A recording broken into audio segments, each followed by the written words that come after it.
Hello, and welcome back to the Extra Innings Baseball Show. I'm your host, Logan Stump, and with me today is the man that couldn't find his pretzel, couldn't find the hot dogs. I don't know what you ate, Jordan, but welcome back, Jordan, to the show. How you doing? I'm doing well, thank you. Yeah, couldn't find a pretzel, couldn't find... I had chicken tenders and a burger. I think the burger got me. You know what we should do, Jordan? Like, this is an idea, or maybe I show it off the shows. Well, I don't know. People don't listen enough. Maybe we could do like that. You know, the food blog or like the food Twitter that Premier League has and stuff like that. Yeah. Where they, like, you send in like different snacks and stuff of the baseball food. Because stadium food in baseball, I feel like is fascinating because I don't know about Camden, but Wrigley has tons of options, and so do the Marlins. They had like tons of different kinds of foods. Yeah, they do. They've been getting better at it since I'd say the last 10 years. Before that, it used to be just kind of like theme park food type stuff. That's what I ate there. I didn't eat any of the specialty stuff because everything that was specialty had super long lines because it was opening day. So I'll try some of that stuff, I think, throughout the course of the season when it's not as busy. Like I already got, tickets for June 7th. But that'll help. Maybe that could be a part of even my vlog when I go to check out Pittsburgh Stadium. Like what type of food am I getting? What are we getting there? Yeah, I mean, ballpark food, right? I mean, I think people have the stereotypical ones in mind, like you got hot dogs, hamburgers, right? Cracker Jacks, peanuts and Cracker Jacks, right? Ashley, every time we go to a game, I'm not lying to you, I have to get peanuts and I have to get Cracker Jacks because Ashley says there's no good ballpark experience without those two. Because you're going to say she doesn't care if you ever come back. Yeah, she I mean, honestly, I feel bad because Jordan, like the first taste she ever had of a Cubs game, we went to a Cubs game down in Miami, and it was one of those like 16 inning games, and it was 0-0 the whole time. And it was just the worst game. Even as a Cubs fan, I was sitting there going, I don't know if this is worth sitting here for another couple innings. Because, I mean, it was like 11:30 at night, like approaching midnight. It was brutal. And that was their first taste of like actual baseball with me watching the Cubs. And it was just atrocious. Luckily, after that, I mean, we had a good time. We went to Wrigley Field before the wedding, before you guys came up. So that was cool. Oh, yeah. I've been outside of Wrigley. So, have you really? Oh, yeah, you went on the road trip, didn't you? Yep, on my road trip, almost 10 years ago now. But, yeah, so it was about 8 years ago. Stood outside there. They were playing, too, but I was with people that didn't like baseball. I don't think I could have gotten away with going. I mean, I probably could have, but I didn't want to abandon my friends who, I was on this cross-country trip with either. So yeah, we did not go in there, but I did hang out. There's like a little shop across from Wrigley, right? I went in there, kind of got to see all this Cubs merchandise and got to be outside of there. And that was 2014. So just 2 years before they won the World Series. So it's pretty exciting. Yeah, so that's when they were kind of like turning that corner, man. We were starting to get a little good then in 2014, and 2015 was the year I thought we played really well and got knocked out of the playoffs. But my parents have been to Wrigley, and my friend Dave have been to Wrigley, so they've both stopped there. Like my dad saw a Nationals game there, so he see me play at Wrigley Field. But I forget who David went and saw there, but it was he was coming back from Colorado when he was living in Colorado, and he stopped at Wrigley on the way home to catch a game and knock a stadium off of his list. So I'm hoping to make it out there in the next couple of years. Hey, let's go out there together. That'd be fun. It's my favorite city, and it's so cool going to the ballpark just because the neighborhood in and around it. I don't know if Camden's the same way, but Wrigleyville is just. I mean, it's full of Cubs stuff. Like it's Cubs everywhere. Everybody. Yeah, Orioles does not have that. No. Yeah. The stadiums are far enough away from the town that like what you'll have pop-up shops, like little tables of people putting on hats and like shirts and stuff. Yeah. But not like an actual dedicated shops like Wrigleyville has. Right. But I do want to say that if you do, how like people renew their vows? Is there a thing like renewing your bachelor party and we go to Wrigley? Let's do it. Yeah. Let's go. I think like they could like my 30th birthday's coming up in January, but that won't do us any good. I mean, we could go in No, January, but we'd be frozen to I'd be it'd outside be again. baseball. Yeah, I'd Yeah. be outside of it Yeah. again. I don't know. Maybe we can find a time to go because I mean, it's a lot of fun because Chicago's a great city. In and around Chicago, there's tons of stuff to do. Plus, I mean, you could literally stay right down the street from the ballpark in Wrigleyville. Is now like they pumped in millions of dollars. The Ricketts family did, which I don't know. You might get to experience $1 that billion, I think it was. Was it? Yeah, it's close to. Yeah, it was $1 billion. I think you're right. But yeah, it's great. If anybody's not been to Wrigleyville, it's I think high on the bucket list for any baseball fan. Fenway is still on mine. Have you been to Fenway? No. Oh, okay. Kind And of you didn't go to New York City? No. You haven't been to New York's? Okay. Because I want to do those. Like I definitely want to do City. Yeah. I want to do. Well, I think for Yankees, Mhm. I passed it on the way up to visit Michael again. Mhm. Michael and Heather. Heather lived in the Bronx for a bit, so I parked it around her apartment and we walked. We took like the subway to meet Michael, but it was right around the corner from it. But no, I'm thinking I might try to go with my sister's boyfriend because he's a Yankees fan. So I'm thinking, like, I'd like to kind of mark off some of these stadiums with people that either haven't been to the stadium as well or are familiar with the stadium. You know, like so pretty sure he's been to Yankee games, so he'll take me there. My friend Dave and I are going to go see Pittsburgh in June, which both of us have not been to. So that'll be kind of like a thing. And again, like later in the summer, I was to go to the Little League World Series, which apparently is free. So you can just kind of roll up there, grab a chair, take it out to the grass mound and just get to see little kids hit some home runs, which will be fun. But yeah, that's kind of like my goal is to kind of go to these different stadiums throughout. And I've mentioned on the other show that I'm going to be seeing Red Bulls versus NYCFC up at New Jersey, at Red Bull Arena. But New York's only like a 3-4 hour drive for me. So it's not too bad to just go up there and catch a Yankees game. I would actually like to just knock out Yankees and Mets in the same trip, but I doubt I will be able to. Yeah, I was gonna say you almost have to do that going that far, and then staying in New York's not easy. So yeah, nor is it cheap. So yeah, I'd rather not spend the money.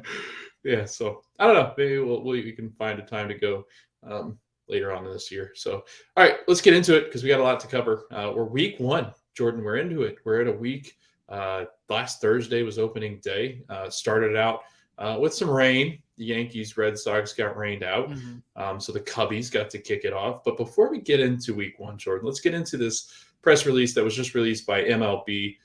Yesterday, an inaccurate report stated that the run differential during the 2022 season would affect postseason eligibility seeding in the event of a tie in the standings. While a game 163 will no longer be played to determine ties for postseason eligibility, run differential is not one of the methods to break a tie or ties in the standings for postseason eligibility or seeding.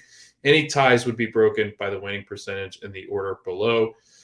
Jordan, that order below is first head-to-head record, second intra-division record, third inter-division record, and then fourth last half of interleague games, and then the fifth is last half of intra-league games plus 1. And continue until the tie is broken. Jordan, you and I talked about the run differentials. So I think they were talking about listening to the Extra Innings baseball show. It must have leaked out yesterday. We had that big, breaking source. But doesn't it seem like, isn't that weird? I feel like the reporting, like it's definitely got to be considered, right? Like I think people are talking about it. Maybe this is why they've released this. Yeah, I didn't see the report that originally stated I didn't that, either. but what I would say is I would like run differential because then what you stop, Logan, excuse my language here, you stop the bitching. Yeah. And what I mean by that is running up the score. There would be no complaining about what one of the things is if we're tied. Run differential. So I want to get as many runs on the board each night. I want to make sure I don't give up as many runs. You know what else that would stop? Position players pitching. Yeah. Yeah. Because that's brutal too. People can talk about how running up the score is detrimental. Trevor Plouffe, I agree with him. He posted this on Twitter. He said that running up the score is more respectable than putting in a position player to pitch. Absolutely. Because the position players going out there and pitching 40 to 50 miles an hour, lobbing up meatballs, and it's giving up more runs. Like one of the things that we just had this week, and I'm not sure if it's on your rundown or not, I didn't check, was people complaining about a player bunting to get a base hit because they were up a lot of runs. Who cares? That player is paid off of his average. That player's contract comes down to how well he performs. We can't just give free outs. Same thing as we talked about last year, swinging on a 3-0 pitch that is frowned upon in a blowout. Well, guess what? The pitcher's still trying to get you out. If you don't swing at a meatball down the center 3-0, it's going to be 3-1. Then he's going to throw you something that's going to make you go 3-2. Mm-hmm. And then guess what? It's a full count, and it's in his favor. You're going to get hung up on it. You strike out. You're done. How about you're just supposed to be better than the other team and just get the guys out? Mm-hmm. The Orioles had the Rangers put up like 25 runs in a game, with most of those runs being late in the game, by the way. They didn't seem to stop. They didn't seem to care. This was all the way back in like 2000. But, you know, that's kind of the thing that is annoying about it, right? Is because we had an easy out here. If we count run differential, nobody would care then. It's okay. You're going to run up the score. I get it. We have run differential. All the old rules, all the unspoken rules go out the window at that part. And I think that's what we need. Now people can still get upset about because they're like, well, it's our head-to-head record that matters and not the runs. And that's bullcrap.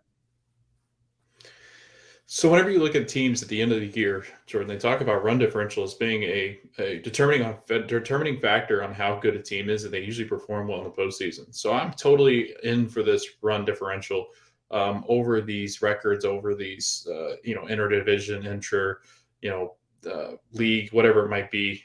I just don't like that. Like I don't like divisional records because obviously that's going to change next year because I think next year they're going to the more balanced schedule. Like that I guess those records are going to be a little bit different just because there's going to be a huge emphasis on playing well in the division. And then sometimes I think you're going to see these, off days where they're going to be playing an interleague rival or something like that. And they might not be taken as seriously. So again, I've never been a fan of divisional records to determine the success or where you'll be placed in the playoffs over the length of the year, just because I don't know. There's just so much to it. Whereas run differential tells me this team's been good for this whole season, right? Exactly. So I'm just not a fan of this. I don't know. Run differential means you're either not giving up as many runs, mm-hmm. so you have good defense, good pitching, mm-hmm. or it means you give up some runs, but you also out-hit that with the bats, right? And which means either really exciting because you're pitching well, or you're very exciting because you're hitting lots of home runs or offense. And I'd rather reward that than some record between a team head-to-head. Yep. That's why they kind of give goal differentials such a big moment in soccer, in mm-hmm. most competitions, because it's rewarding people scoring goals. And that means that you're going to have a great team in the playoffs if we're going off of that, instead of maybe a team that had a worse run differential but happened to have won more games against the guy that they're tied with. Yeah. So anything else to add before we just launch right in to the meat of the show? No, I think that's it. All right, let's do it. Jordan, we got our first week of results in. This week's been wild, man. There's a lot of headlines to talk about, a lot of bench clearing, a lot of name calling, a lot of cool historical moments, even a cool World Series ring that we're going to get to talk about. Cool, I guess, if you find it cool. I guess we'll debate on that one, Jordan and I. But it's an action-packed show. So let's get into it. Let's start with the AL East, Jordan. So how we're going to do this, at least for now. And if you don't like the way that it's going, just let us know. Leave a comment, gripe about it in the reviews. Just destroy us on Twitter. If you don't like the format, then we'll switch it up. But let's do it like this. Let's go AL, and then we'll go NL. We'll talk AL East first because, why not? Honestly, I think one of the best divisions in the league, if not the best division in the league, Jordan.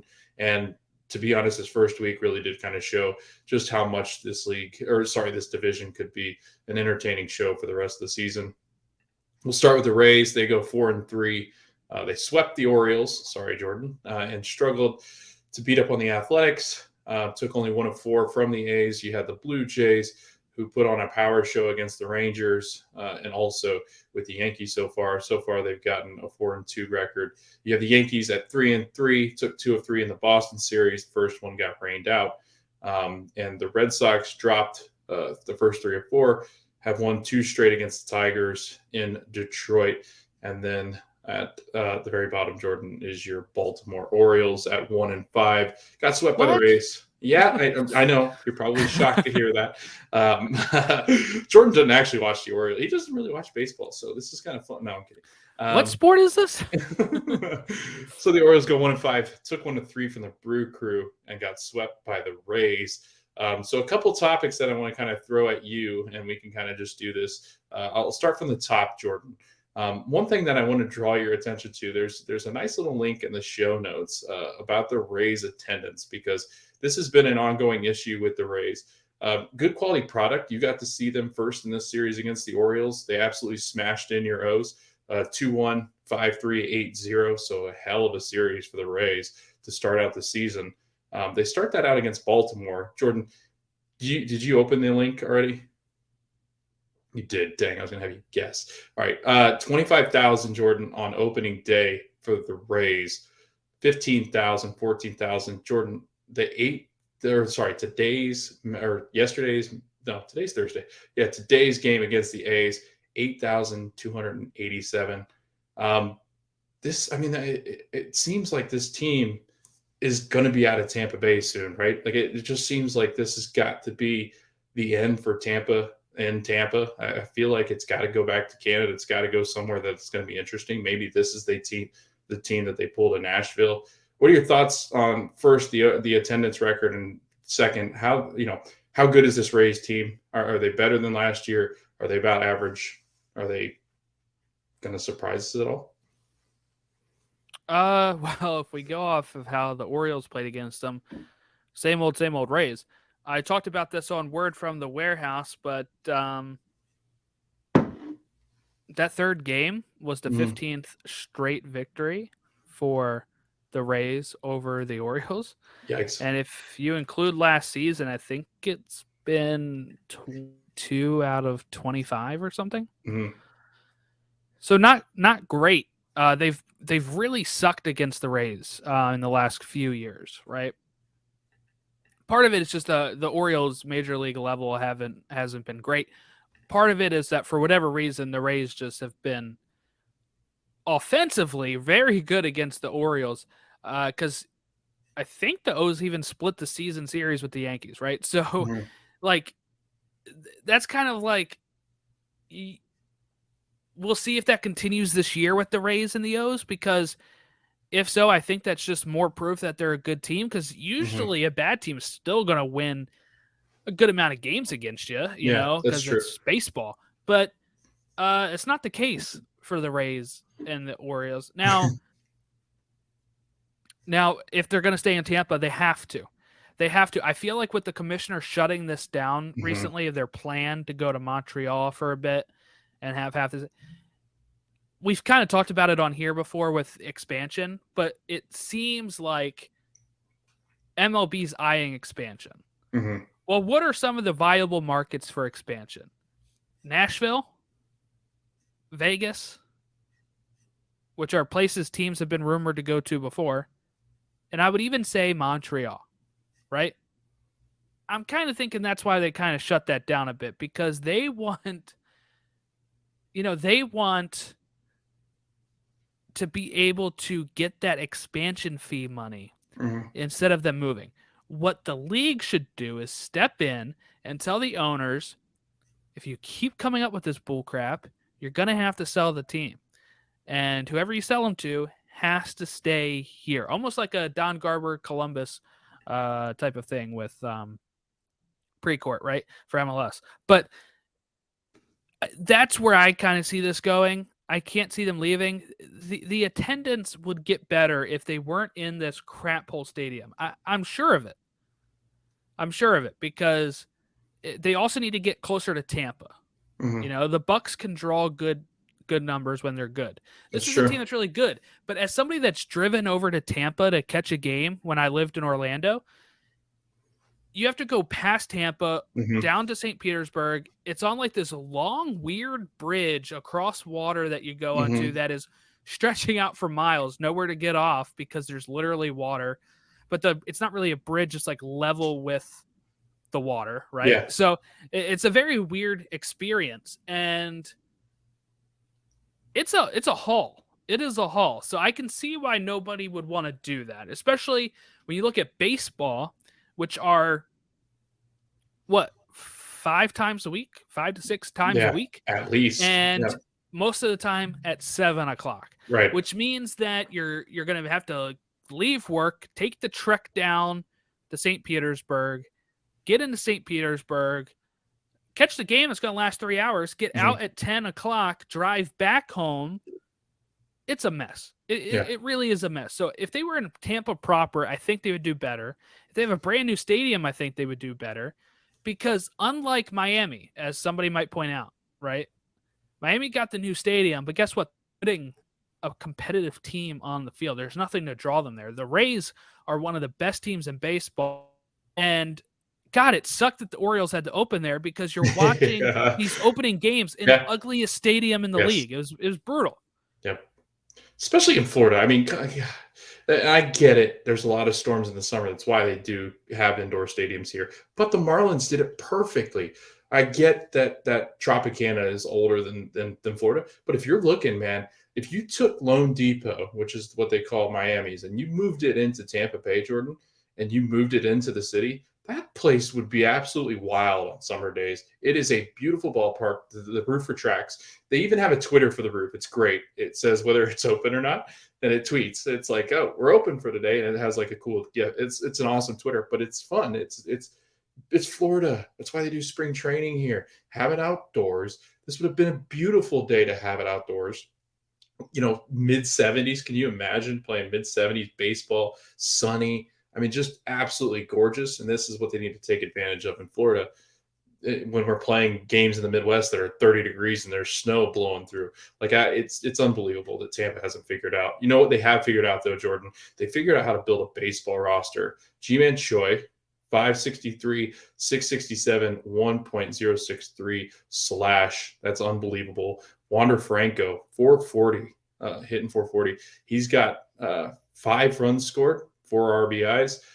Francisco Mieja, I think that's how you say that, 417, 385 on base with a slugging of 667. I mean, this team, Jordan, is just built for success, and this is all without Randy Arozarena kind of doing anything, and Josh Lowe's also struggled. I mean, this team is stacked from top to bottom. I don't know how you guys feel in that division, but you look at this team and you just got to think, man, are they ever going to not be good? It's just like, let's just keep building. Well, we're envious of them. Yeah. There's a lot to love about the team. Mm-hmm. I know some people don't like them because they're like, well, they're not actually spending any money, blah, blah, blah, blah, blah. I like the way that they're constantly competing, though. This is one of the questions that we were going to do in the offseason that we didn't get to. Mm-hmm. But would you prefer your team spend like how the Yankees used to, how the Dodgers do now, right? Or would you prefer this method where maybe you don't even know what players are going to be here? I mean, we're talking about how Willie Adames was the star of this team before they trade him mid-season last year and bring up Wander Franco, who's even bigger star, right? Like, they just always have that person that you can pull up next. And the good thing is they already locked down Franco, so you don't have to worry about if he's going to be there. Mm-hmm. And it seems like they're changing their attitude a bit. Before, I feel like they wouldn't lock anybody down. Apparently, they also offered Freddie Freeman an offer. So they are willing to spend money. He probably just didn't want to play in that crap hole of a stadium. But, I think that what's cool about them is the way that they've built that farm system, the way that they're just able to churn it out. They seemingly have psychic abilities to know when to dump a player and when to pick up a player that might have been floundering somewhere else.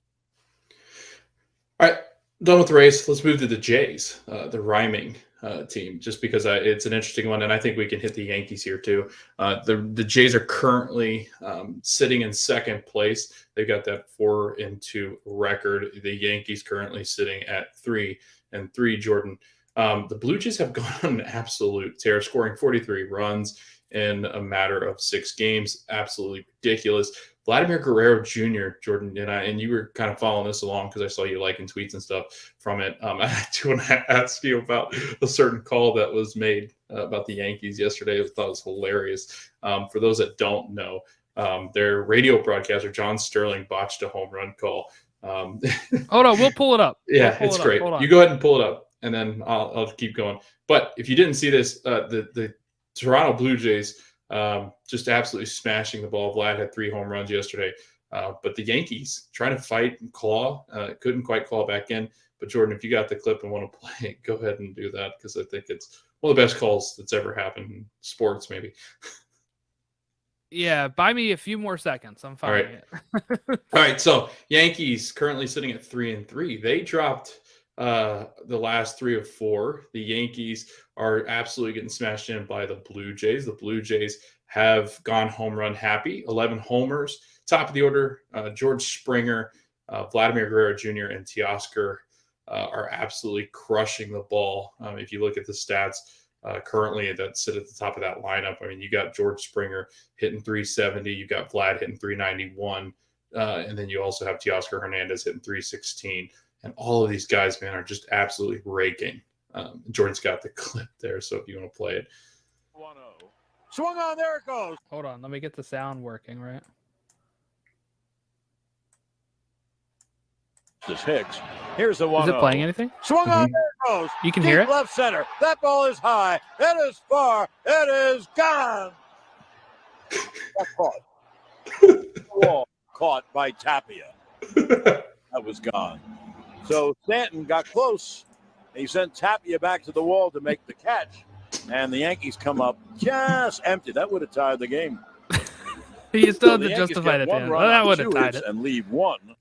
It's not even really like that close to being out. Like it's hilarious though. Like I was sitting short. So you want to know something embarrassing? I tweeted it because I thought it was a home run. I hadn't read it because it's John Boy, I think, said this would, or I thought this was going like 6 or 7 rows up the bleachers. So I just thought he'd hit it. So I was like, I retweeted it. I quickly took it back down because I was like, oh my God, he really didn't hit that. That was just a really bad call. And if those that you didn't hear it or see it, it was just basically like that ball far. That is ball's gone. That's not gone. It was caught at the warning. But caught. Like imagine.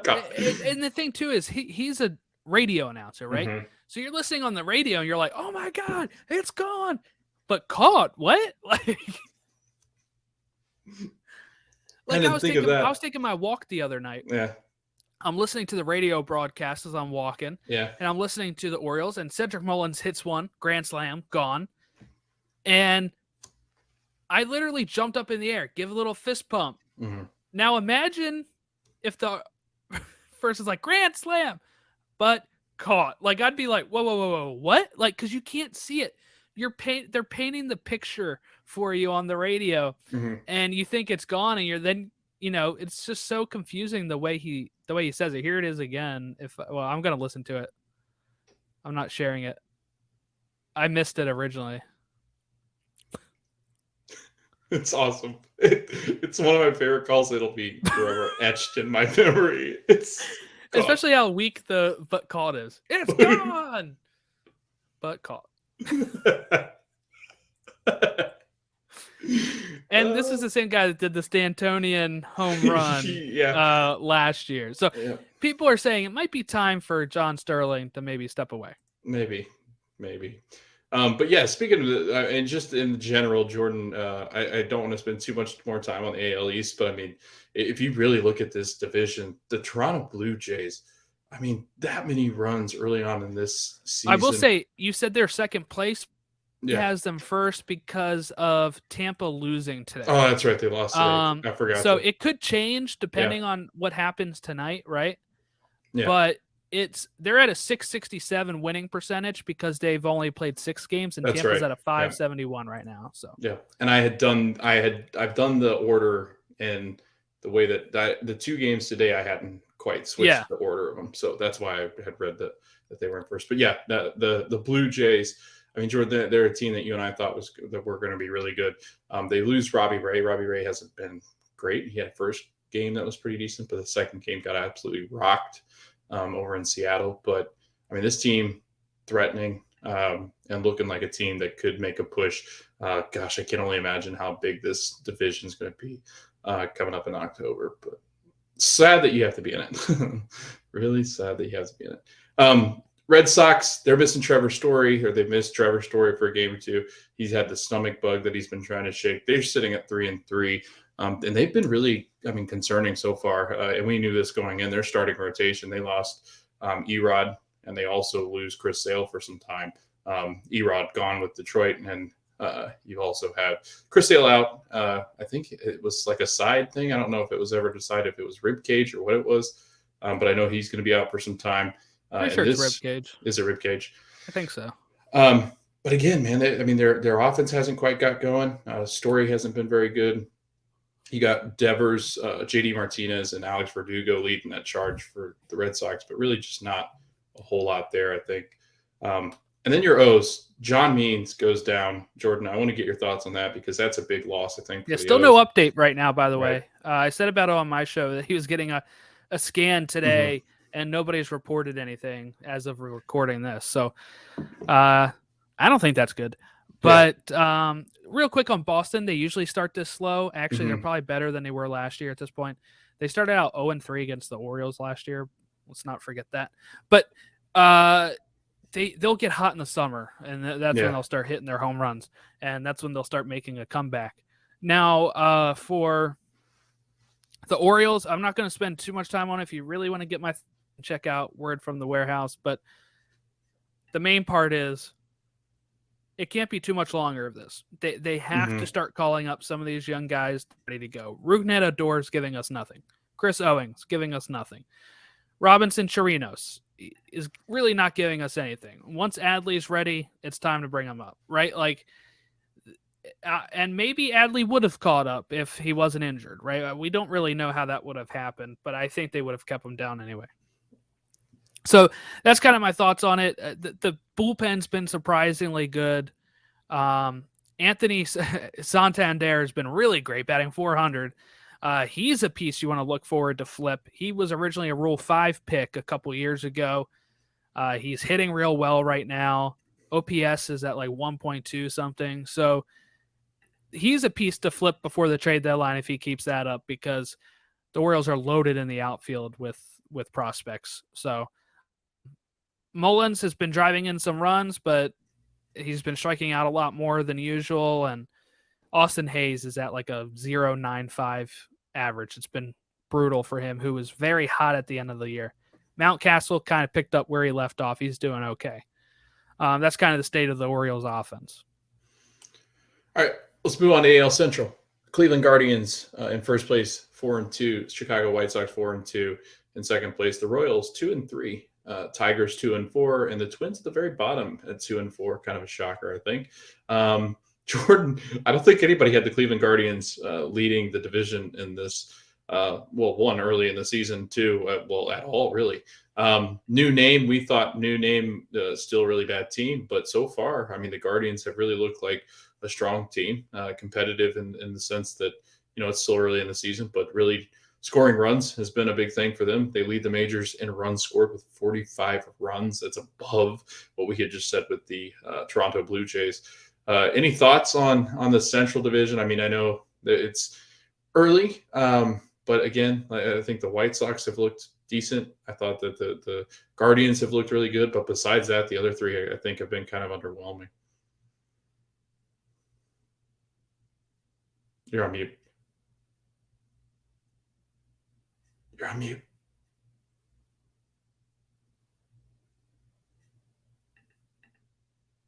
Jordan, you're on mute.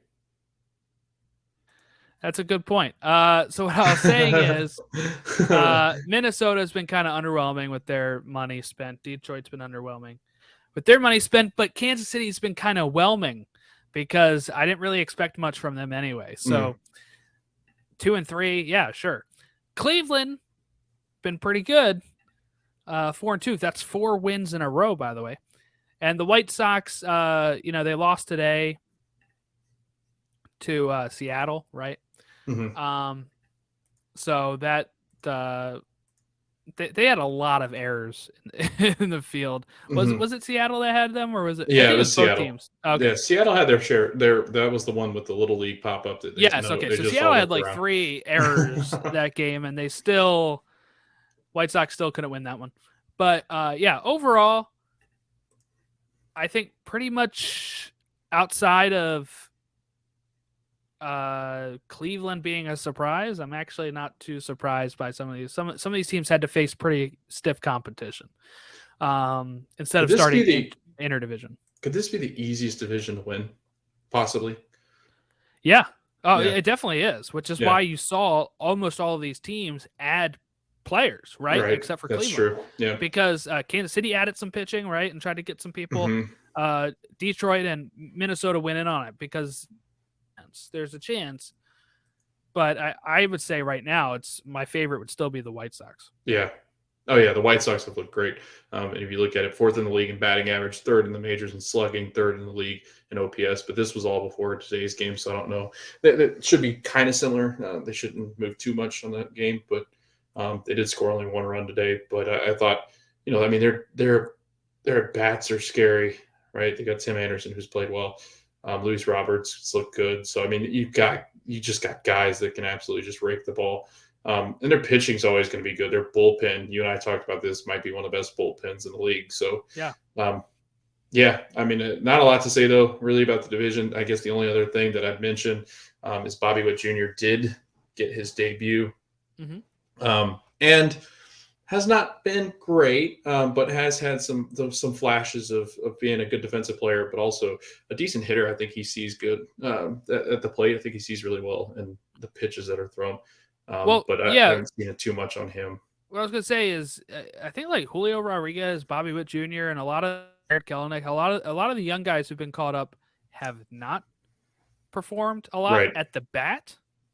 Some have been making some really good, but somebody that did perform really well at the bat is Stephen Kwan for Cleveland. Oh, yeah. Who went like 160 some pitches without a swing and a miss. Yeah. Which is 166. Which is amazing. That's amazing. He's batting .526 right now with 8 walks, by the way, only 1 strikeout.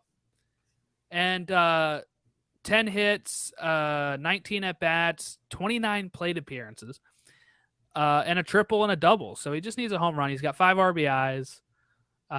He's a fun young player to keep an eye on there. But, he was making contact with every swing. And I think the one that broke it was even a foul tip. And I think that's still a swing and a contact. I don't understand why that's a miss. But, oh, well. Yeah, we can't have fun all the time. And Carlos Correa has not had fun. He's been all right. He made his debut for the Twins. He did get a home run finally.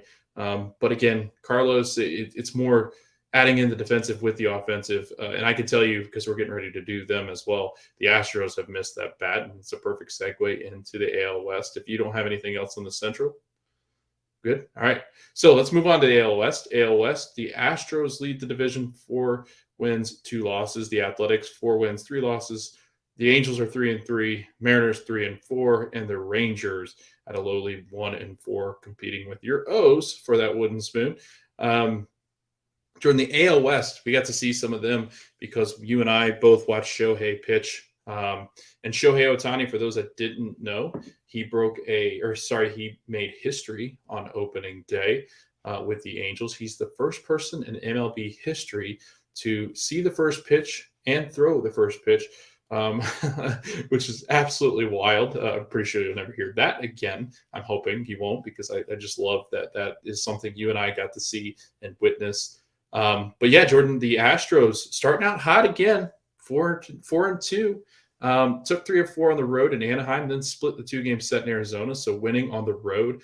Alex Bregman looks absolutely fantastic, which is a huge thing for the Houston Astros. They're going to miss that Carlos Correa bat, so they've got to have Bregman in and playing well. If you look at it, Jordan, the offense, right about in the middle of the pack, but it's been their pitching, again, that has just kind of stolen the show. And I do have a question for you, because I want to just kind of get your thoughts on this. Are there concerns? Because, I mean, this Astros offense isn't as potent as it once was, I don't believe. Are there concerns with Carlos Correa missing? It's 140 games that he usually gives you. Are there concerns for the Houston Astros at bats and hitting? And then can this pitching staff continue to do what they do and always dominate? What's going on? What are you laughing at? Sorry, I was just laughing. What did I say? No, I was going to say, for your answer for Houston, just maybe bring out the trash cans again and they might be able to get it going. But it's a joke. It's a joke. Is it though? But no, I wouldn't be too worried about it. I mean, look, Altuve was even asked about this like last night or today about the state of the offense. He's like, we're 4-2. Like, stop it. And that's my response to it, right? Yeah. Because 24 runs scored. They've only given up 14. That's a plus 10 run differential. Yes, it's not Cleveland's 45 or Oakland's 42, but a lot of those other teams are going to come back down to earth. Houston is pretty much a established team. They're going to rise back up, and it's not like they're struggling. So I'm not too worried about the state of their offense right now. I'm more impressed by the state of Oakland's. Good point. It's a very good point. I mean, just looking at their starting rotation, it's scary. You got Framber Valdez, who I thought was fantastic in that postseason run that they had last year, where they make it all the way to the World Series. Lance McCullers Jr., when healthy, is going to add to that rotation like you and I talked about. I mean, he's just a dominant force. Jake Odorizzi, again, a pretty good pitcher when he has pitched well. So when you get that guy in, and you can, if he can give you 5 to 6 innings and you're going to run in that bullpen, wasn't great in his first start, but wasn't terrible. If he can kind of turn around and have a bounce back here, that'd be fantastic. You also got guys like Justin Verlander, who through 5 innings had a really good ERA, 1.80 to start the season. But I mean, just this bullpen too, just absolutely phenomenal, dominant. And I can't really speak to that division, because I mean, it's been tough to kind of gauge on, how the other teams are going to be. We can talk about the Angels a little bit here, because I think it's an interesting topic. They're 3-3. They lost 3 of 4 against Houston, but then they go out and they sweep the Marlins, which isn't a ton, but they have good pitching. The Marlins do. I do want to ask you this one before we move on from this one to another division, because I think it's an interesting topic. If you look at Trout, Shohei, and Rendon, Jordan, currently Trout's hitting 200. You got Shohei, who's hitting 160 and giving mouth-to-mouth resuscitation to his bat. Anthony Rendon at 118. I mean, there's got to be some concern, right? I mean, those are 3 big boppers in the top of their, 1, 2, 3, 4, and they're not hitting the baseball. I have zero concern. Look, Zero. if they're not hitting, and they're 3-3, only like That's one true. game back, That's pretty good, because when they do get going, they'll get going. I'm not worried about Shohei. Like you said, he's giving CPR to his bat. That's funny. He's having fun with it. Like, that means he's not in his head. You're not seeing him like pissed off, right? Like, so that's when you really start to get concerned, is when their shoulders drop after a bad at bat, and they're slumping, and they're trying to get in their own head about it. If he's having fun with it like that, then he's gonna eventually get over it. Trout, it could still be injury related, right? I mean, I don't know. We might be seeing the down slope of his career soon, even though he's only 29.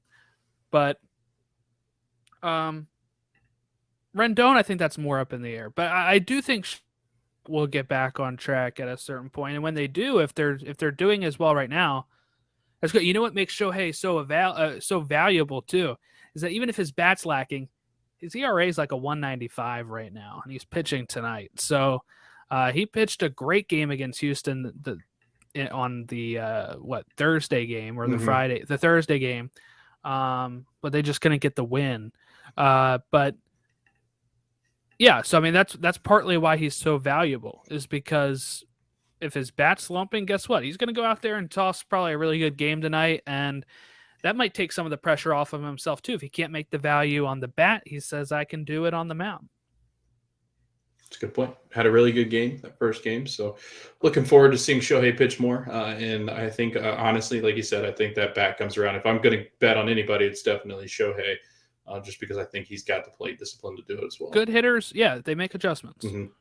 Yeah, and I think he's one of the best. So, all right, one last thing before we move on. I do want to talk about the Mariners because that team won 90 games last year, 90-plus games last year. Jordan, their team average right now is at a 192, according to MLB.com. Not good, and their numbers were really good last year where they got lucky. Their lucky numbers or whatever they call that. The ball seemed to bounce the Mariners' way last season. And yeah, one-run games were in their favor a lot. Yeah. Yes. So I just wanted to make point of that. Robbie Ray did make his debut with the Mariners. He pitched really well in that first game, but then that got absolutely lit up against the White Sox. I think he gave up 6 runs in that second one. But it's tough. Like, it's so tough when you have a really good game and then a really not so good game. You're going, all right, well, that tells me nothing. So we'll kind of get into some of those guys too later on. And pitchers too, right? Mm-hmm. Like, they're still getting built. That's true. Yeah, they're weeks behind. We'll see how it goes for them as we continue. Yeah. All right, let's get to a fun division, man. The NL East. This thing's a crapshoot right now. Just things that you're like, what is happening? I'm so confused. You would think without Jake DeGrom that the Mets would have kind of surfaced a little bit and not played as well. Yeah, that didn't happen. They've got some guy that, honestly, Jordan, I had never heard of. Tyler McGill at all. Like, that is not somebody that I'd really. I got his baseball card yesterday. Did you really? in my solid, card man. deck. That's solid. 5-2, the Mets leading that division in the NL East, and then right behind them you got the Phillies at 3-3, the Nationals 3-4, the Bravos, the world champions, the defending champs, sitting at 3-4. And then they've got the Marlins at 1-4. A lot of headlines in the NL this week, Jordan. So we're not going to talk too much about team-specific things. I do want to talk about a couple things that I think caught a bunch of people's eyes. One, let's start with Tyler McGill, right? So Tyler McGill throwing an absolute gem of a game twice in a row.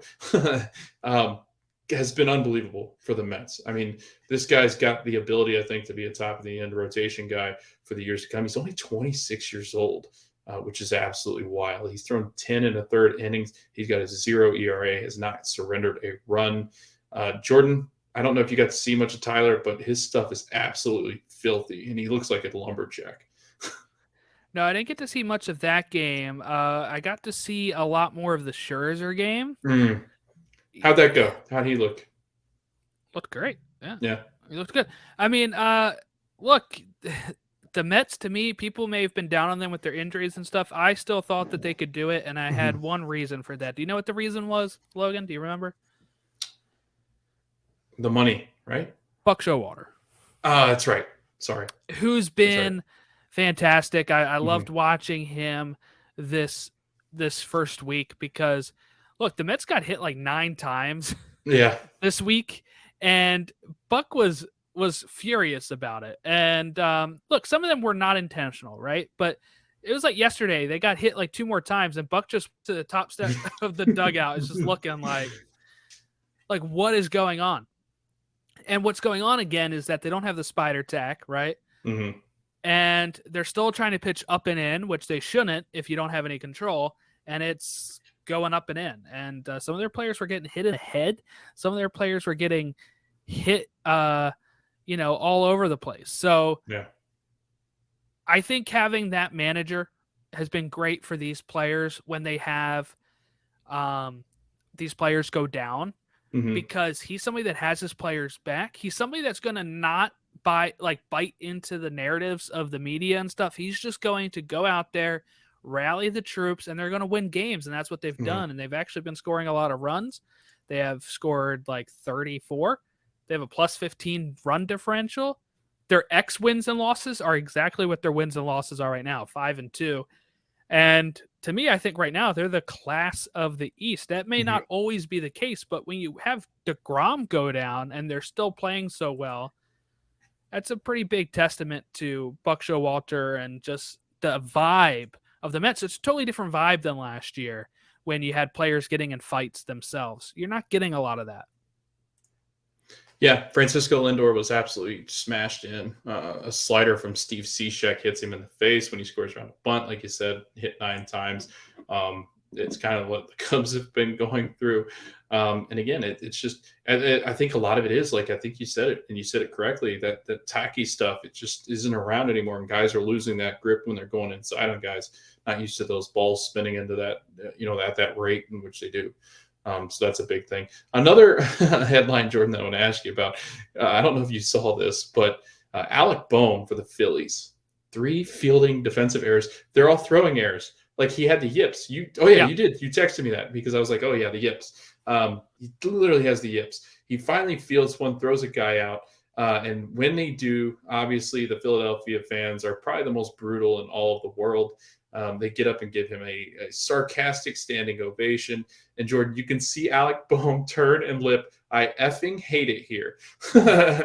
And he owns it. They ask him after the game, and he's like, yeah, I was frustrated. I was whatever. And you know what? They gave him a real standing ovation the next day, which is good. You know what? I guess this is how you handle Philly, right? You just give it right back to them, and they'll and then you own up to it, and I guess they get over it. I don't know. But I think he would have gotten that sarcastic one anywhere, really. Yeah. I've seen that happen at Orioles games as well, so I can't say that it's just Philly.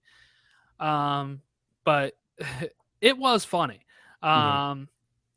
Because I think he also played pretty well with his bat, right? So they couldn't be too mad. Yeah. You got to be able to make the throw from third to first, or I'm sure they're going to have to get moved to second or something. Right.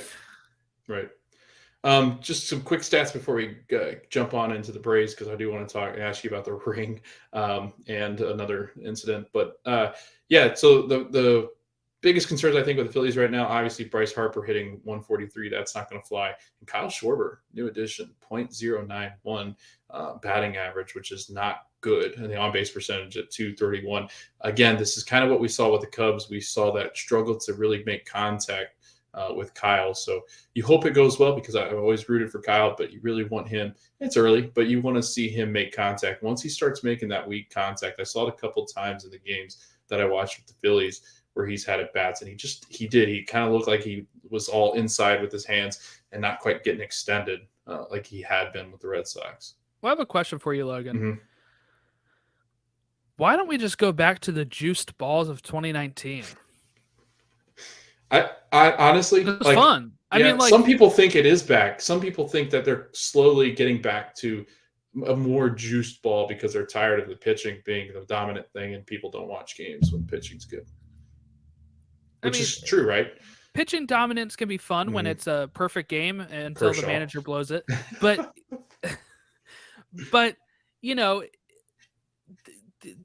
the most thing you want to see is fun. And it could just be because it's April still, right? April, while we talk about the shortened spring trainer on pitchers, it could also affect hitters, but also the just colder weather right now, especially up in Philly,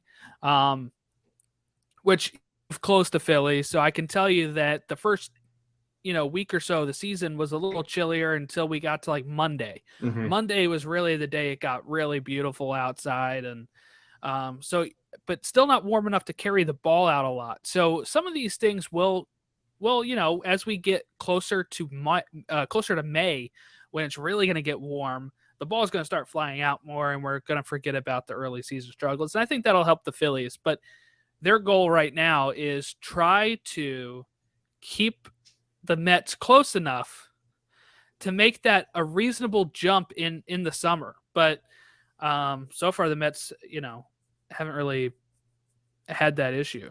They lost one against the Phillies, right? Mm-hmm. And one against the Nats. Yep. No, they went undefeated against the Nats, right? Did they sweep Did the they? Nats? Hold on, I wrote it down. 1 3 of 4 against the Nats, and then they won 2. Okay, it was a 4-game set. Okay, yeah. There we go. That's why. Yep. All right, the Braves. Travis d'Arnaud got absolutely plunked by Strange Gordon, which is, I think, a second baseman. I don't know if you saw that, Jordan. That was hilarious. It was like a 40-mile-per-hour ball that hit him, and it dropped. That was great. But, Jordan, I want to ask you about the rings. You a fan of the light-up ring in the World Series? Is that like your style? I haven't seen the light-up part of it. I've seen everything else about it.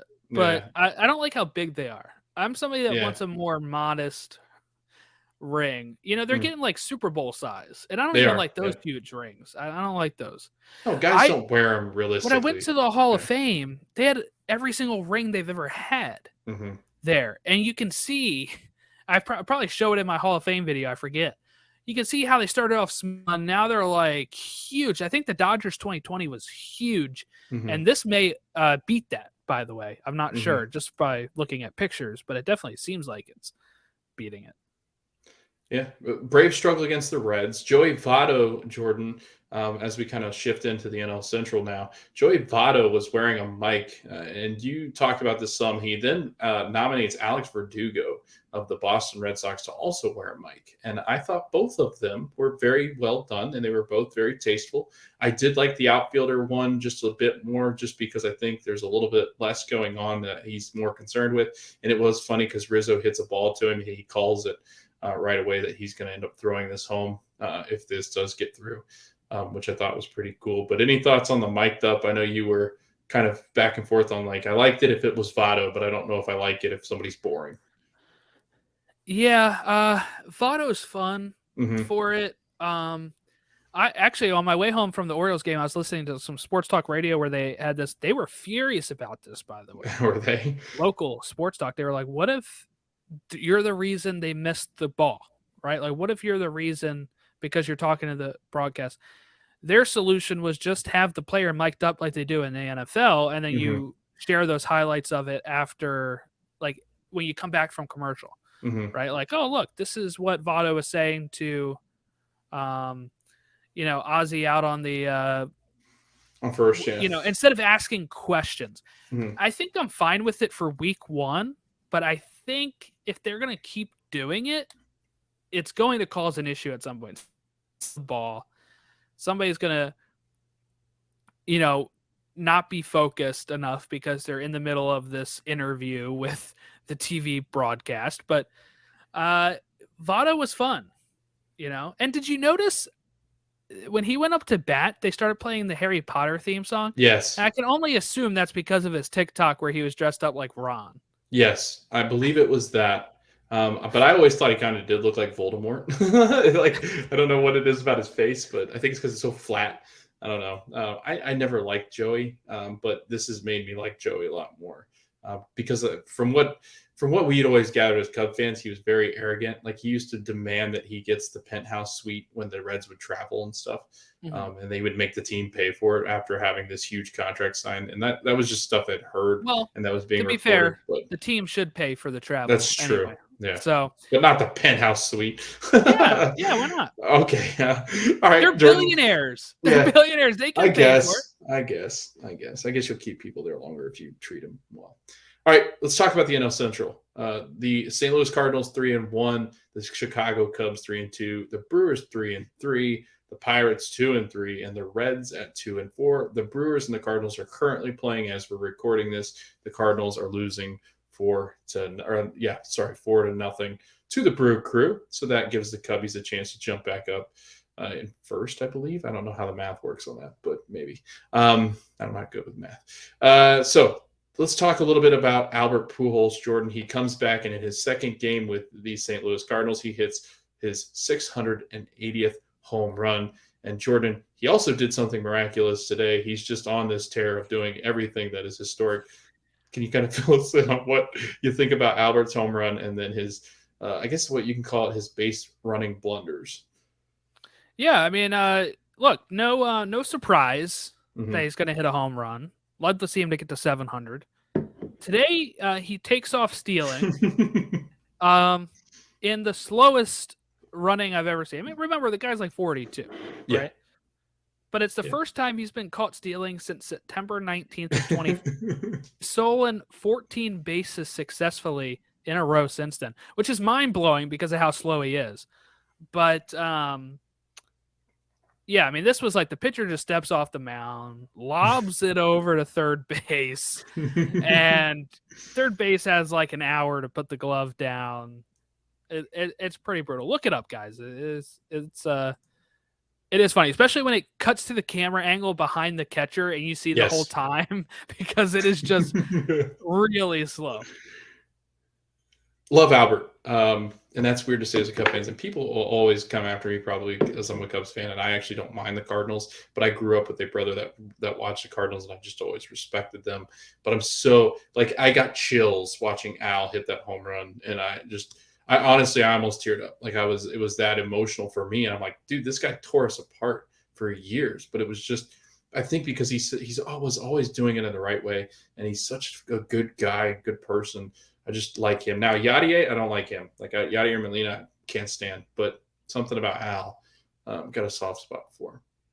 Jordan, the Cubs and the Brewers try to fight, duke it out. They throw at Andrew McCutchen twice. They missed the first time. They hit him the second time. Keegan Thompson's run from the game. Andrew McCutchen says basically, screw off. You're awful. You tried to hurt me the second time. Jordan, do you like this? Because this has happened a couple of times now where guys are starting to kind of throw at each other twice, 3 times, 4 times if they miss. What do you think about throwing at people? I know there's a lot of people out there that want to get our thoughts on throwing at people because it seems to be a really hot topic, whether you do it or not. There's people that want our thoughts. That's nice. Yes, so always. My thought is twofold. I'll go with the first part. I agree with McCutchen. If you miss once, that's it. That was your time. Yep. You missed it. If you're going off of I hate the retribution. You threw at our guy, I'm going to throw at your guy. Because then guess what? You throw at my guy and I throw at your guy. Guess what? You threw at my guy and I'm going to throw at your guy. And it's this loop at times. And, you know, just don't. It's just not worth it.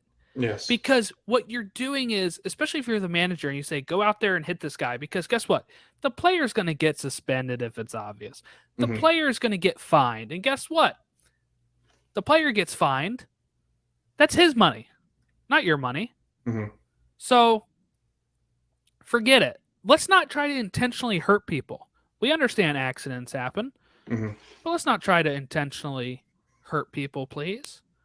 So I'm not for throwing. That's one of those unwritten rule things that I'm just over at this point. It's like something indoctrinated in the sport, right? Of, well, if you hit our guy, we have to come right back at you. And unwritten rules, unless if you got a badonkadonk like Sean Murphy, it's not tank. What an ass! It's not worth it. America's ass. Yeah, he was able to bounce that right off. He doesn't care. And he turned into a meme. I mean, what a butt on that guy, huh? Speaking of butt, no, I'm kidding. Seiya Suzuki. All right, I'll talk a little bit of Cubbies here. He's got 3 home runs. He's got 9 RBIs, Jordan. Your fantasy team is looking stacked. Still not winning, though. Never mind. You suck. The heavy lift. Oh, God. All right. Ian Happ's hitting really well. Seiya Suzuki's doing this thing. Kyle Hendricks. It's a matter of time before Kyle, I think, is done. And this year is not looking so great. So first game was great. Second game, not so much. It really does make you wonder, can the Cubs flip him for some prospect? Because they do got some young guys coming. We're visiting KB tonight. That's exciting. But that's all I'll talk about. The Brewers, Jordan, you got to see them come to Camden Yards. They don't do that often. They've been awful. The Corbin Burns experiment, the Woodruff experiment, that hasn't panned out like they thought it might pan out in year 2 here, where people have kind of tried to figure them out. Do you see the Brewers as the lack of starting pitching kind of concerning? No, they'll be fine. They're already turning it around. All they had to do was face the Orioles. Now they're doing pretty well against the Cardinals. Bottom of the 6th. Yeah. So for me, it's more of the hitting. Yeah. For them. Looking at some of these averages, I'm pretty sure I talked about it when I did my Orioles Brewers recap. But I mean, some of their averages, they haven't really been there, right? I don't think Yelich has been. Oh, he's been awful. Rebounding at this point. They just don't really have, I don't think, the offense. That was kind of their concern, right? They thought the pitching would be fine, the offense. That's why they got McCutchen. McCutchen's been MVP for them right now, really. I mean, he played pretty well in all of the Oriole games. That they played in. He was usually the one that was getting the RBIs or the base hits and stuff. So, and that's good. I love McCutchen. So, it sucks as against us, but look, I'm not too worried about the final record for the Orioles this year. But I think that the Brewers started off rough against the Cubs. It's always rough starting against a division opponent. So I feel like they're, kind of getting back on track now. All right. I think that's pretty much does it. The Reds did start Hunter Green. It was his debut. He had 7 Ks in 5 innings, 3 earned runs, gave up 2 home runs. But not too much to talk about with the Reds except the fact that they might be competing with the Pirates as one of the worst teams in this division. Jordan, I think the difference is they actually have pitching, where the Pirates just I don't know what the Pirates are doing, but they do have really good players in Brian Reynolds and Ke'Bryan Hayes. I don't think they'll keep Brian Reynolds and Jordan. I think he just had a home run too. Did he? Because I got a notification. He's on my fantasy team. One of them. Because I think he's on your fantasy team too, isn't he? I have Ke'Bryan. I don't. I do have Brian Reynolds too. Yeah. So okay. So he's on my he's on my other one here, which I'm winning now. Okay, I'm winning this one now. There we go. Brian Reynolds. Yes, he just hit a home run today. He's looked great too. I mean, looked really good. He and Ke'Bryan, I think they've got a really good. Cruz O'Neal's looked really good when he's been healthy. Young prospect. They got some good prospects, but man, Jordan, everybody's always like, oh, the Pirates got prospects, but I'm like, this is what happens. Brian Reynolds will play well. They'll trade him at the deadline. They'll get some other prospects, and then they don't pan out. It's like what it's like this never-ending cycle with them. It's really unfortunate because they've got a beautiful ballpark, and only 9,000 people came to the game the other day, which was embarrassing. So let's move on to NL West. Let's get off the Central. The NL West, Jordan, some pretty cool headlines coming out of the NL West, and I want to start with the most important of them all. Alyssa Naken, I think that's how you say her name, was sitting in the batting cage throwing some BP to the hitters, and Jordan, she becomes the first female after a phone call is received. She throws on her 92 jersey, runs out to the first base coaching box, and is the first woman to ever coach in a Major League Baseball game on the field. This is historic, man. I love to see this. I hope this becomes a thing. I know the Yankees have a young female manager that is, I think I want to say single A. She's in single A. Yep. Okay. But man, I love stories like this. I hope we get more of this, right? Yeah. Yeah. At first I thought you were going to talk about the Rockies. They'll be next. Yeah, they'll be next. But yeah, no, this was good. I mean, she was out there because the first base coach got thrown out. Yeah, we'll get to that too. Yeah, but it was, it was a good story. I'm glad that they gave her the chance because guess what? Now she's in the history books. It's a trivia question. She's going to get more opportunities probably in the future as well, which helps. It's usually like kind of trying to give somebody the best chance to succeed, not just like, oh yeah, throw out Bobby Joe out there. It's like, all right, let's bring Alyssa out here and let's make some history, and let's also get her set up for maybe another position later on. Yeah, really cool story. And speaking of Bobby Joe, but not Bobby Joe, Connor Joe, who always makes John Boy laugh. That's always fun whenever they mention his name. The Colorado Rockies, Jordan, 4-1. The Cubs get to play them tonight. One of the hot teams in the MLB. They got Chris Bryant. He's hot. Good-looking guy. Not quite the butt that Murphy has, but, good looking. 350, batting 350. There you go. Very good. Slugging 500. Yeah. CJ Cron, he's no slack, right? He's great. Connor Joe, 316. Elias Diaz, 353. Jose Iglesias, 357. I mean, what is this team? Just a bunch of 300 hitters? They look good, Jordan. And man, if you have to go to Coors, you don't often beat the Rockies in Coors. They're used to the climate. They're used to the altitude. They're used to the pitching. They've got great pitching so far. Shocked, to say the least. Yeah, I am. I mean, I feel good for Rockies fans. Look, this may not continue, right? Right, But yeah. after all the crap they got for signing Chris Bryant and being like, why would he Mhm, even want to go there? They suck and all this kind of stuff. It it's kind of nice to have seen that they started off hot because it mhm. shows that they could make an impact, right? If they just get some more pieces, they can make an impact. Um, it's going to be tough in that division, Mhm. really. Yeah. But I mean, look, some of these players are going to fall back down. How many games were at home? Do we know? Trying to Um, find that. yeah, I'm trying to find their games. Hold on. Uh, well, 3 have been at home, 2 away, so they've actually been pretty split. They've been 2-1 at home and 2-0 away. So it's not even like you can say it's the Coors effect. So Mhm. I mean that's pretty nice. 4 games against the Cubs coming up at Coors Field as well. And the Cubs pitching has looked good. So, I mean, this is going to be a good series. I think I'm looking forward to it. Game starts tonight at 8:40. They've got we have Justin Steele pitching. I should have probably pulled the probables for the Colorado Rockies because I don't know who is probable for them. I'm just going to stall here until I figure it out. It looks like it's going to be Freeland. no, Kyle Freeland. Ooh, that's a good matchup. So yeah, looking forward to that series and looking forward to what the Rockies can do. Man, balls should be flying tonight. 4-game series against the Cubbies. The Giants, Jordan, and this this series got chippy. Right, the Padres and Giants have been playing each other. This is why Alyssa was the first base coach. Jordan, the the first base coach for the the San Francisco Giants, Antone Richardson. I think that's how you say his name. And San Diego Padres third base coach Mike Schilt hugged on the field before their game Wednesday, a day after Richardson was ejected for calling him a MFer and pointed at him, and it was received as undertones of racism in the way that he spoke to him, where he felt he was almost being thrown in like an item or a slave, was what he said. And he felt like it was offensive to him. It looks like the two have made up. They had a press conference together today where they talked about it. It does seem like Mike Schilt was ever forgiving for whatever happened between the two. There wasn't much said in the ways of like how they were going to proceed with it, but it does seem like it's an interesting topic. I don't know really what to make of it, but do you have any thoughts on it? So the reason why he said that, right, is because Mm-hmm.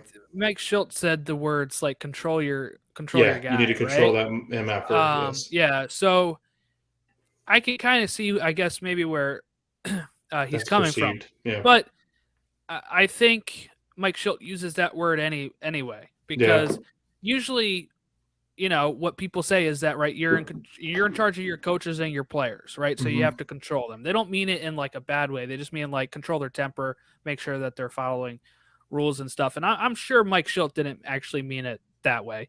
Um, from I mean, this guy was just a manager, right? I mean, I don't know if he's going out there doing that, but I mean, I don't know. If they've made up, then that's great. Um, but for some reason, I'm not really sure exactly what happened that made uh, not get Schilt tossed and get Mm-hmm. the Giants coach tossed because it didn't seem like it was anything that bad. They probably could have just warned them or whatever. But I mean, we did get the moment with Alyssa Nakin then coming Mm-hmm. out, so who knows? It's just kind of like this weird situation that you don't really know what to make of it. And if they're cool with each other now, I don't know if we really need to say anything about it, I guess. Right. They also had a chippy moment in which Mauricio Dubon bunts, and he is on the Yeah. Giants. They were up with a 9-run lead late in the game in the 6th inning. You don't do it, but again, like this is unwritten rule where they have to go after each other and Well, get why in don't their you do it? face. Why don't you do it? So you don't do it because it's technically running up the score, and this goes back to your thought of like, Right. who cares? Like it's baseball. Play the damn game. I've always been in the sense of like running up the score. Like you'd really have to be like really, really, I guess, I don't know, annoying about it. Like you'd have to be in people's faces about it. This one, like the bases were empty. They weren't really gaining an advantage from it. Like, I think this is just a young kid. You turn and go, dude, let's just don't do that. Just hit. Like, just get your cuts in, right? It's always been an unwritten rule never to bunt when you're up by this much because it's showing up the defense and the pitcher. I've never been a big proponent of unwritten rules. I could care less. I've gotten to the point where now I'm like, it's fun, man. It's a game. March all over the mound, stomp on people. Like, who cares? He's going to be compensated off of his average. Right. That gets him an infield single. Yeah. I mean, play defense. If they're giving you a bunt, you take the bunt, no matter what it is. I just want to bring up that Rangers-Orioles game I was talking about before. Was it doesn't have the date here, does it? 2007, August 22nd. The Rangers were up 14-3, and in the 8th inning, proceed to score 10 more runs. Then in the 9th, proceed to score another 6 runs. 16 runs in the last 2 innings. Did they care about running up the score? No, and I don't even remember people really being that complained about it, but maybe because they didn't bunt. But does it matter? I'd rather them bunt than hit a home run against me, right? Here's the thing.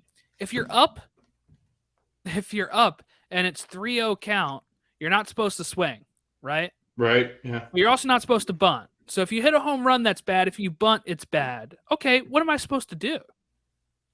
Ground out to you? Maybe I was trying that with the bunt and you sucked. I mean, I don't know. You know, like you can't have it both ways. There's too many rules. Pitchers get upset too easily. Just get over it. Get over yourself. You're out there 1 day a week. Come on. Yeah. Standings currently sit 4-1 Rockies, Giants 4-2, Dodgers 3-2, Padres 4-3, Diamondbacks 2-4. And Jordan, I wanted to save this one for last. The Padres are doing extremely well. Their Manaea has been great. Darvish has been fantastic. They've been rolling without Fernando Tatis. Do you have anything to say on the Padres before I ask you about what I think will be the hottest topic that most shows will be talking about?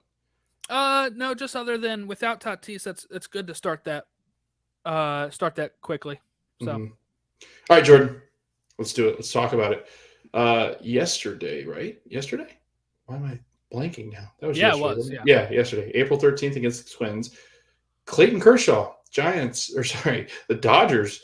Glad they brought him back. 7 innings, 13 strikeouts, and had a perfect game going. But Jordan, that wasn't the big issue. What was the big issue? Jordan? That was it. Kershaw did not go out for the 8th inning. There's the big issue. 80 pitches, Jordan. Do you run it back out there? If you're the manager, if you're Dave Roberts, 80 pitches, first start. Pitchers are about 3 weeks behind. Clayton maybe even more because he's had some health issues. What are you thinking? I'm out there. I understand he's behind. But I also understand he's not a rookie. He's done this before. They've been building up. He's probably been pitching since January. Most pitchers have to get ready. Scherzer was throwing like 75 pitches in a simulation game, right? Like the first one of spring training. So I get the reservations behind it, but there's only been a perfect game 23 times. The last time it's happened for the Dodgers was Sandy Koufax. Okay? That's how rare it is. They have 7 World Series. They have less perfect games. That would have been special. Also, if he goes out there, I understand them saying, well, he might overexert himself and get hurt. He could do that next game. He could. He could have done it earlier in the game. We don't know. He goes up there. Let's say he throws another 5 pitches and the perfect game is blown. Then you take him out. He gets up a base runner. You take him out. He could probably have been done in another 10 pitches with the way he was dealing. So, look, Kershaw's defending it. I don't know if he, we just can only take his words, right? But he's also not going to go out against think and be like, well, I want it to keep going. Yeah. Because that just sets a whole bad dugout tone and locker room tone. So I think he's doing the right thing by saying that it's fine, and he might actually believe that. I don't know. But a lot of people are upset. I wasn't like super upset, but I mean, I even saw, look, people are going to say, well, pitchers haven't been built up. You don't know what being a pitcher is like. There was pitchers coming out on Twitter saying, look how soft these players are now. Yeah. I would have gone back out there. And that's kind of like the sentiment that the older players have at this rate, you know? There's pitchers that have, like, I don't know, Jim Palmer could go out there and throw a complete game and probably throw 120 pitches, and he's 80-something years old still. He'll probably go out there and do that right now. Right. But it is like we're kind of managing it more now. I'm not blaming it on analytics or anything because I don't think it had anything to do with it. I think they were just too cautious with the injury. And it sucks in the sense of we may have been robbed of something great, but also the 8th and 9th inning is usually when those things get broken up. So if he went back out there and gave up a walk or gave up a hit, take him out, sure. Yeah, no, I agree with you. But yeah, that was a wild week 1. I mean, lots happened. It was exciting. Could you imagine if we had a perfect game in week 1? No. Well, I mean, honestly, like this week has been so wild with everything going on. I mean, we've had benches clearing in the first week. Like that never happened. Like you don't have that happen. It's wild. Like give me more of this. Give me more of this. We have to make up for all the delays. Right. Yeah. I think everybody's been pent up and so mad about the lockout. They're just like, let's go fight somebody. But man, it's been great. Like I've really enjoyed this. There's a lot of really good players out there that are currently doing really well. I think that, they've got some good pitching going on too. I think that this is going to be a really good season. I'm looking forward to that AL East bash, whatever you're going to call that. At least one of us is. Yeah. Well, you'll be out of it like quickly, so at least you can enjoy it. But anything else to add, Jordan, before we get off here? Yeah, just my disappointment that Jays Yankees right now is in a rain delay. Yes, that is sad. But the free game of the night right now is Angels Texas, so I might watch some of this tonight. But it's been a fun week. Baseball's back. I love baseball. It feels like longer than a week, honestly. Yeah, which is good. It's almost like when you feel like you haven't been somewhere in a while, almost like when you come back home again and you're like, oh yeah, there's I know how to drive to the store from my parents' house. I do it all the time. It just kind of clicks. Yeah. It's what this kind of feels like. You're like, okay, we're back into the baseball rhythm. Every night there's games. I'm sitting back watching games. Tonight there's no Oriole game. Right. So I'll just be probably catching some of this other stuff. But it is fun. It is good to have it back. And I'm glad we're actually talking about regular season games for once on the show. Yeah. So, all right, if you want to follow along with Jordan as he discusses the Baltimore Orioles, go and follow him over at Word from the Warehouse, a Baltimore Orioles fan podcast. There it is. Ooh, pretty. That's colorful. So if you're interested in the Baltimore Orioles and the quest that Baltimore is on in the next coming years to become a title contender, you can follow Jordan over there at Word from the Warehouse. He just wrapped up the series with the Brewers, and I listened to that episode. It's a great episode. And it'll be interesting to see what his thoughts are on John Means. So make sure you guys are following along there. If you're interested in the Cubs Courier, you can follow me along my journey with the Chicago Cubs. And you can find us over on anywhere you can get platform podcasts, whatever it might be. There I am, kind of hidden back there in the Ivy. But Jordan and I cover our teams anywhere you can find podcasts. Make sure you go and rate, review, follow, or anything else. We're always on YouTube, iTunes, Spotify, whatever it may be. But the most important, you can follow this show, the Extra Innings Baseball Show. You can find us on Facebook at Extra Innings Baseball Show, on Twitter, Extra Inning Show, and you can find us over on Instagram at Extra Innings Baseball Show. I have been your host, Logan Stump. That has been the pretzel man over there sitting in Camden Yards. I'm sure they don't know he's there. But that has been Jordan Wiegand, and this has been the Extra Innings Baseball Show. I think that's going to wrap us up for tonight. Jordan, week 2 next week. Looking forward to it. And everybody else, have a good night. Thanks for listening. And I guess go Cubs, go Orioles. The Extra Innings Baseball Show is hosted by Logan Stump, edited and produced by Jordan Wiegand. And we hope that everybody enjoys us talking some baseball in this MLB 2022 season that is upcoming. Thank you.